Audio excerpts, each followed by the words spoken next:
Como é que está sendo o primeiro trimestre aqui do Coin 11, também do LFTB 11 e algumas rendas fixas aí de ETFs e também um panorama geral aqui do mercado. Bom, lembrando que esse vídeo não é uma recomendação de investimentos e o pessoal cobrou aí, né, como é que estava o Coin 11, o LFTB 11 e também outros ETFs. Já comenta aí se você tem eles na carteira e está preocupado aí em relação ao desempenho deles nesse prazo aqui, mais ou menos, tá? Ele aqui é só passar bem rápido aqui em relação a esses ativos. O trimestre não está fechado, mas é praticamente fechado, né? Hoje é sábado 28/3 aí, sábado de manhã, né? Pessoal aí que achava que eu não trabalhava sábado, aqui é 24 horas por dia. Bom, o Coin 11, ele tem aqui aquela estratégia para gerar dividendos sintéticos em relação aqui ao Bitcoin, tá? E ele troca ali a sua praticidade de receber renda passiva para não precisar vender as cotas, ao invés desse trabalho de ficar vendendo, né? Então você tem ali as tais vendas cobertas para você justamente ter essa facilidade, enfim, de ter a renda. Bom, em breve eles falaram que vão lançar aqui, né, no site, né, o tal do XBCI 11, parece ser aí um Coin 11 com 1,5 vezes de volatilidade, né, enfim, né, de rentabilidade maior.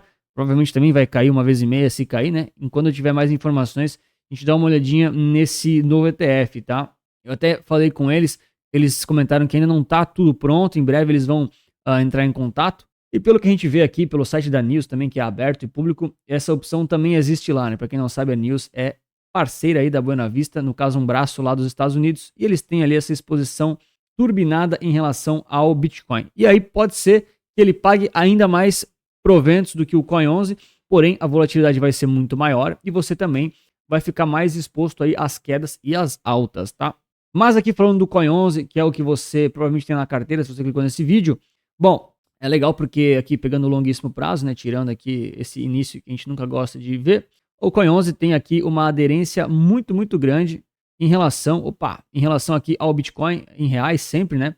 Teve um youtuber famoso aí que tentou copiar essa análise. Não sei se ele tentou copiar de mim ou de alguém, enfim, ele fez análise completamente errada dessa indexação dos ativos e ele indexou o ativo que não estava com o câmbio embutido, né? Aí deu tudo diferente. Comenta aí se você sabe quem é o cara.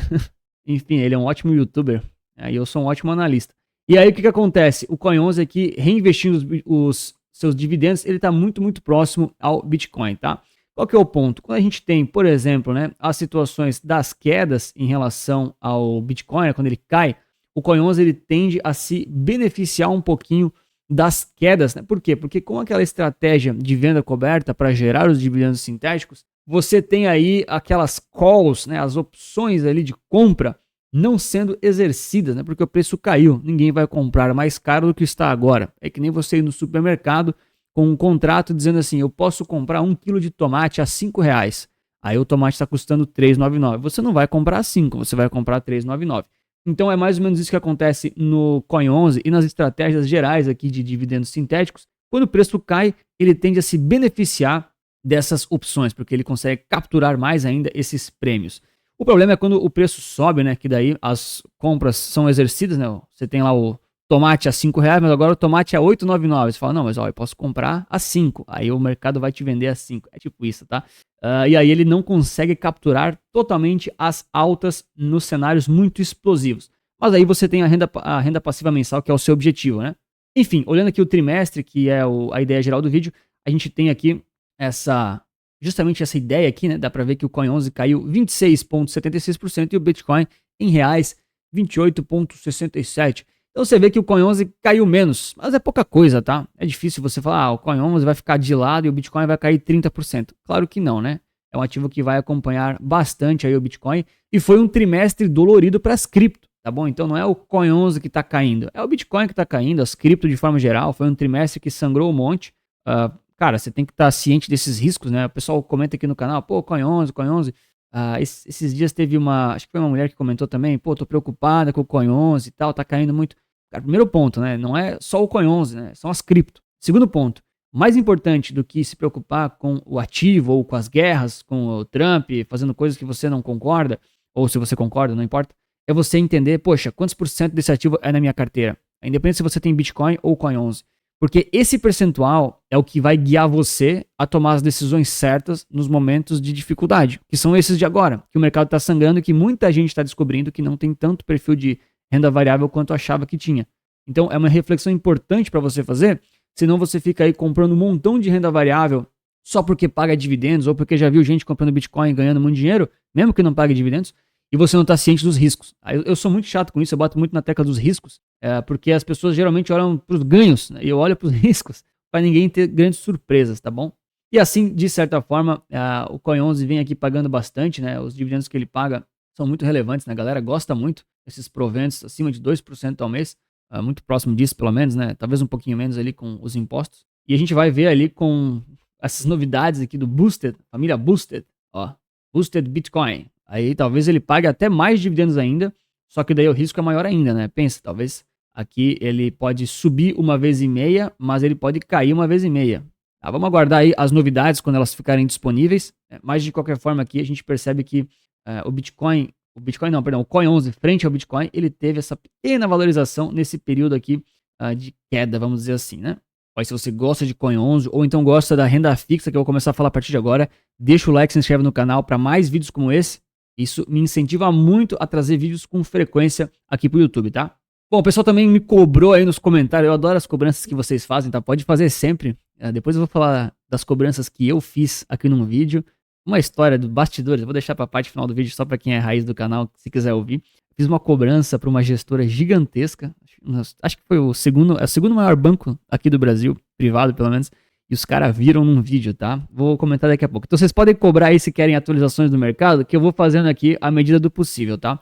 A ideia aqui é mostrar um pouquinho sobre o LFTB11 e também trazer aqui as novidades em relação aos outros ativos que são concorrentes dele, né? A gente sempre fala, eu não tenho ligação com nenhum banco, gestor ou corretor, então eu sempre olho os concorrentes e gosto de falar de todo mundo. Afinal, eu não tenho rabo preso com ninguém, né? Isso que é o bom de ser independente. Então, o LFTB11 é o mais famoso, é a primeira opção. Acho que a Investor tem um mérito gigantesco de ter inovado no mercado e eles trazem aqui o produto de renda fixa aqui para os investidores terem grandes vantagens tributárias. Eles botam na simulação que vai dar 106% do CDI no longo prazo. Eu considero 100, tá bom? Porque tem aquela volatilidade, mas eles têm também os concorrentes, como por exemplo aqui o AUP11, que veio logo depois, faz mais ou menos a mesma coisa, e recentemente também o POSB11, né? Eu fiz um vídeo detalhando ali um pouquinho sobre esse ETF, que é bem parecido com o LFTB, mas também está chegando aí para fazer o seu incômodo, né? O POSB11 acho que tem uma semana de negociações, eles simulam aqui quase 104% do CDI, mas você não deve comprar esses ativos querendo bater o CDI, tá? Não vai nessa. Eu sou muito mais realista, eu falo, cara, se render 100% do CDI, já tá muito top, porque você não vai pagar tanto imposto, os giros vão ser eficientes e é uma grande vantagem. Inclusive, para quem é assinante lá da Central RC, eu lancei várias aulas novas, vários conteúdos recentes essa semana, do mapa do resultado, lancei da Central. Ixi, eu tô regravando o ETF certo, né? Tá saindo inteiramente novo. Mas eu expliquei que esses 3 ETFs aqui, existem casos que você pode ter os 3 na carteira, tá? Inclusive mais, porque esse ano vão lançar um monte desses aqui, né? Que é 90% LFT e 10% NTNB, né? Esse mix aí para gerar o imposto de 15%. Então, se você é assinante da Central lá, dá uma olhadinha nas novas aulas e essa semana vai sair uma porrada de coisa justamente para complementar isso tudo, tá? O POSB11 tá aqui, ó, 40 bilhões de patrimônio líquido em 1-2 semanas, né? Tá bem rápido. Agora, qual que é a grande ideia de fazer essa análise que a galera cobrou, né? Pô, Anthony, esses ETFs de renda fixa negociados em bolsa não vão despencar? Ou será que eles vão render mesmo aquilo que eles estão falando? Bom, como eu falei para vocês, né? Essas análises que eles fazem aqui de longo prazo, putz, 106% do CDI, 104% do CDI, isso aí são cenários e cenários, tá? Eu gosto de considerar 100%. O LFTB, ele é o nosso histórico mais longo aqui, que dá para comparar um pouco melhor, tá? Então a gente compara bastante com o LFTS. Anthony, o que é o LFTS? É aquele que só tem o Tesouro Selic. Daí o imposto de renda é 25%. Na minha opinião é horrível, mas se você quiser você compra, né? Infelizmente os produtos que vêm com esses impostos, cara, eles praticamente nascem mortos, né? Os próprios caras de gestoras, eu vou comentar daqui a pouco naquela história.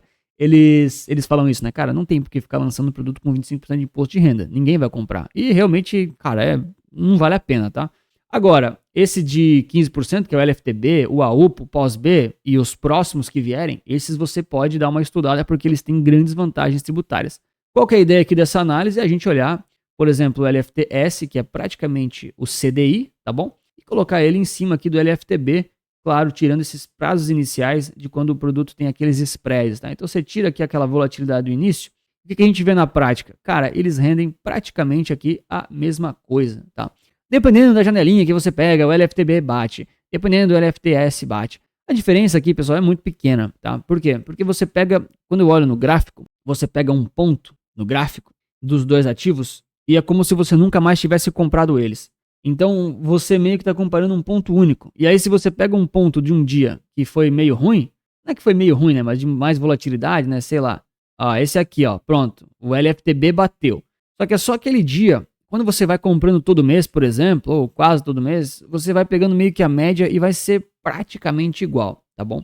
Então a gente tem aqui, por exemplo, no year to date, ó, se eu aperto exatamente o dia 1º, eles estão perdendo LFTS, mas se eu volto um dia, ó, a diferença é ínfima em relação aos ETFs que tem o imposto de 15% ou aquele que tem o de 25%. Ah, Anthony, mas tá perdendo. Cara, tá perdendo aqui 0,0 alguma coisa, porque a NTNB provavelmente caiu um pouco, né? As taxas de juros subiram, aquele título de renda fixa caiu, e aí ele impacta um pouquinho na cota desses ETFs. É um investimento ruim? Óbvio que não, porque você está abrindo mão aqui de 0, alguma coisinha no prazo de 3 meses, né? Que a gente está olhando aqui só 3 meses, para se beneficiar do imposto de renda e também de ter ali o giro automático no longo prazo para não pagar imposto. Então a vantagem ela é gigantesca, tá? Óbvio que você tem que ver se esse investimento faz sentido para você, não é só comprar isso também, mas o fato é que eles acompanham muito bem a ideia do CDI, né? Então eles têm um pouquinho mais de volatilidade em alguns momentos. Ah, se valorizou, Anthony, quer dizer que é bom? Não é que é bom. Quando ele se valoriza assim, ó, essa pernadinha de alta, quer dizer que aquela NTNB, ela tá se valorizando, quer dizer que as taxas estão caindo. Quando ele tem essas quedinhas aqui, ó, quer dizer que a NTNB tá sofrendo um pouquinho, quer dizer que as taxas de juros estão subindo. Anthony, nós estamos com as taxas IPCA mais altíssimas. Nos próximos anos elas tendem a cair e esses ETFs tendem a bater o CDI. Essa é a tendência, né? Só que ninguém sabe do futuro. O futuro só Deus sabe. Então você não pode ficar comprando agora tudo que dá só porque acha que a taxa de juros vai cair. Eu concordo que elas estão muito altas historicamente falando, mas não compra por causa disso. Compra se fizer sentido para sua estratégia e aí você decide se compra um, o outro ou então os 3. De novo, é possível você comprar os 3 para estratégias específicas de carteira, tá? Não dá para explicar aqui, é muito demorado. Mas a gente percebe claramente que essa volatilidade da NTNB não é algo totalmente relevante e que a parte mais relevante é amortecida sim pelo CDI. Então você tem um pouquinho de volatilidade, mas a parte mais relevante é amortecida pelo CDI, tá bom? E o pós-B11 aqui vai se comportar igual, né? Não dá para botar, Anthony, compara o pós-B. Cara, o pós-B tem 5 dias de idade, não dá pra botar ele no gráfico aqui, fica só essa linha, tipo assim, dá pra ver que seguiu, né? Mas é muito pouco dado, né? A gente tem que avaliar um mesinho e tal, fica um pouco mais coerente pra avaliar, tá bom? Mas assim, ele vai render praticamente igual, tá? Vai ser muito, muito, muito parecido. A títulos práticos a gente arredonda pra mesma coisa, tá? Bom, e aqui por fim, só pra fazer um comentário sobre alguns ETFs aqui, grandes índices, né? Pra você refletir aqui sobre o seu trimestre. A gente teve aqui, pegando aqui de 2026 até agora, né? De novo, praticamente trimestre fechado. A gente tem aqui o IVVB11 caindo aqui, cara, quase 12%. O S&P 500 lá dos Estados Unidos.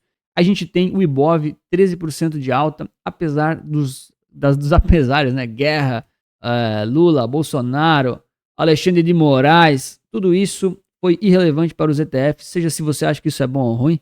A grande verdade é que tivemos esses dois extremos, né? E aqui fica muito claro, né, aquele lembrete que a gente sempre fala nos vídeos, e não sei porque tem tanta gente que ainda não entende, como é importante diversificar. Então, para quem tinha Brasil na carteira, conseguiu se beneficiar dessa alta. Para quem tinha Estados Unidos na carteira, deu uma sangradinha.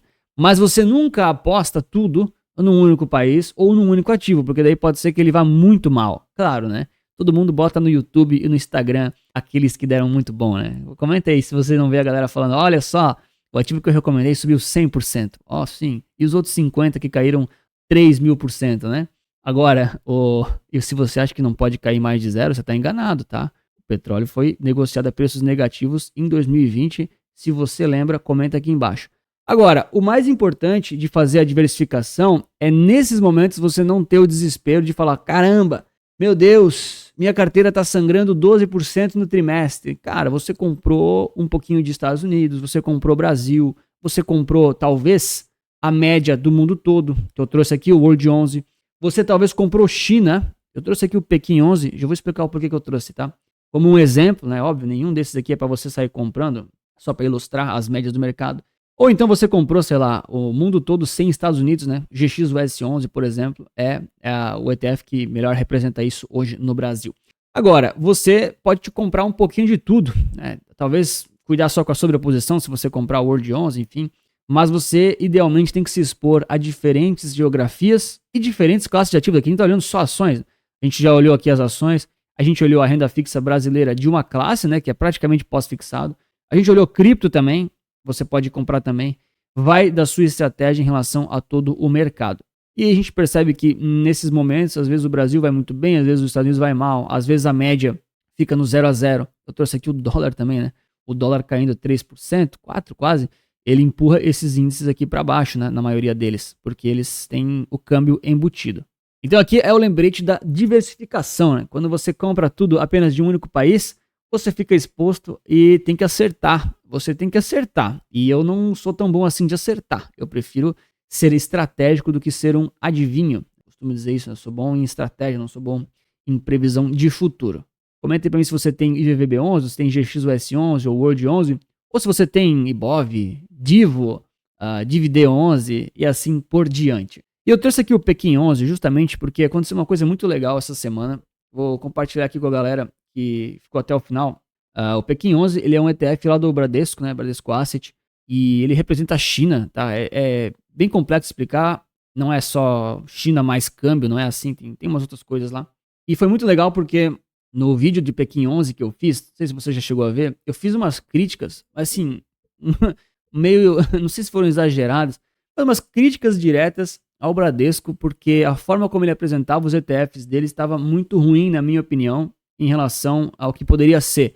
O site estava muito desatualizado, não tinha nenhuma informação útil e fácil. E eu só falei isso no vídeo, né? Eu nem conhecia ninguém do Bradesco e tal. E foi muito legal porque o pessoal do Bradesco viu aquele vídeo. Não sei se eles viram por acaso ou se alguém mandou para eles, mas eles viram o vídeo. Esse vídeo foi parar, não sei aonde, de que diretoria do Bradesco. E aí, depois eles entraram em contato comigo, eles falaram: Anthony, as suas críticas foram o catalisador da mudança do nosso site. Moral da história, eu não conhecia ninguém lá do Bradesco Asset, agora eu falei com vários caras lá e eles conversaram comigo, a gente bateu um papo muito legal, porque eles gostaram muito das críticas e estão refazendo todo o site para ficar muito mais claro em relação às informações que deveriam estar lá. Por que eu estou falando isso aqui? E é legal a gente encarar essas críticas que a gente faz também, as que eu recebo aqui de vocês, como pontos de melhoria, tá? E a galera do Bradesco foi tão legal que eu vou trazer eles pro ResultaCast, né? Da mesma forma que eu critico, eu ofereço um espaço para eles mostrarem as melhorias. E aí, cada vez mais, a gente pode ter informações melhores de ETFs diferentes que eles têm lá, né? Por exemplo, eles têm lá o Pequim 11, eles têm pesos iguais do Ibovespa, eles têm fator momentum, eles têm diversos ETFs que são únicos, só eles têm, e está muito mal apresentado, então eles estão melhorando bastante. E aí muitas vezes, né, a galera comenta aqui embaixo, pô, faz análise daquele ativo, fala mais sobre aquele, agora talvez fique um pouquinho mais fácil, por conta das melhorias que estão chegando, tá? Isso é só dos bastidores aí para quem ficou até o final mesmo. Em breve eu vou trazer eles aqui no ResultaCast e reforça aqui então o espaço aí para eles, total direito aí de se defender e mostrar que estão interessados nas melhorias, né? Acho que é isso que a gente quer ver de todas as gestoras, e eu deixo o espaço super aberto aí para eles e também para todo mundo que está trazendo melhorias para o mercado de ETFs. Sempre falo, né, da mesma forma que eu critico aqui várias estratégias, várias formas de investir, até essas gestoras, né, por exemplo, fiz as críticas ao Bradesco, a grande ideia aqui é trazer a nossa opinião daquilo que a gente acredita que é melhor para o investidor, né? Então, por exemplo, os COIs aí, agora esse trimestre também bateram 100 bilhões de estoque aí, né, não trimestre, só em fevereiro, né? Praticamente aí o mesmo peso dos ETFs no Brasil, que também tem 100 bi mais ou menos. E, na minha opinião, isso aqui é um investimento que você não tem necessidade nenhuma de fazer, tá? Ele é muito caro, ele envolve riscos que, na minha opinião, não compensa, e você pode buscar soluções muito mais inteligentes através dos ETFs, ao invés de ficar pagando muita taxa, muito custo e riscos desnecessários. Justamente por isso a gente tem a Central RC. Se você tem interesse em aprender a investir de verdade através de ETFs, ficar livre de ficar pagando taxas, comissões e conseguir montar uma carteira realmente implacável aí para diversos cenários, para diversas fases da sua vida, dá uma olhadinha na Central RC, a gente tem conteúdos novos frequentemente lá, e você também tem as carteiras recomendadas se você não quiser aprender, se só quiser copiar, tem minhas carteiras lá, independente se você está na fase de acumulação, transição, usufruto, se busca crescimento, dividendos, nacional e internacional, tá tudo ali explicado no link da descrição ou no comentário fixado. E eu concordo que os ETFs não têm só vantagens, da mesma forma que eu gosto de elogiar eles, também critico e vejo as desvantagens, e eu falo mais das desvantagens dos ETFs nesse vídeo aqui. Um grande abraço, muito obrigado pela sua inscrição, seu like, e lembre-se sempre que investir certo resulta capital.